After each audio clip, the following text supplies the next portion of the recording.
ప్రభుత్వ పాఠశాలల్లో విద్యా ప్రమాణాల పెంపుకు రాష్ట్ర ప్రభుత్వం కీలక చర్యలు తీసుకుంటోంది.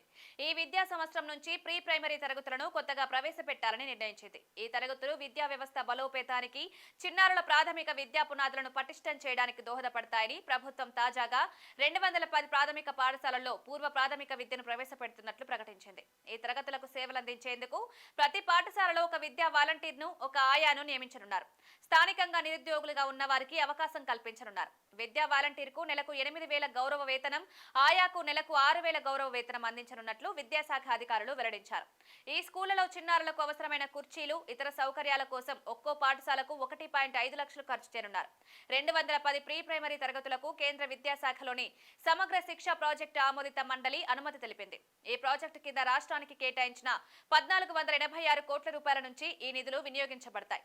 సమగ్ర శిక్షలోని కొన్ని కార్యక్రమాలకు కేటాయించిన నిధుల్లో కోత విధించి ఆ మొత్తాన్ని ప్రీ ప్రైమరీ తరగతులకు మళ్లిస్తున్నట్లు సమాచారం.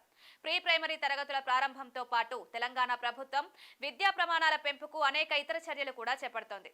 ఈ ఏడాది 20 మంది కన్నా ఎక్కువ విద్యార్థులున్న గ్రామీణ, పట్టణ ప్రాంతాల్లో 571 కొత్త పాఠశాలలను ప్రారంభిస్తున్నట్లు సీఎం రేవంత్ రెడ్డి వెల్లడించారు. ప్రతి విద్యార్థికి నాణ్యమైన విద్య అందేలా బోధనా ప్రమాణాలను పెంచడంపై దృష్టి సారించాలని అధికారులకు సూచించారు. విద్యార్థులకు భాషా పరిజ్ఞానంతో పాటు నైపుణ్యాభివృద్ధి కల్పించేలా విద్యా వ్యవస్థలో మార్పులు తీసుకురావాలని, హైస్కూల్ స్థాయి నుంచే ఈ నైపుణ్యాలను పెంపొందించాలని సూచించారు.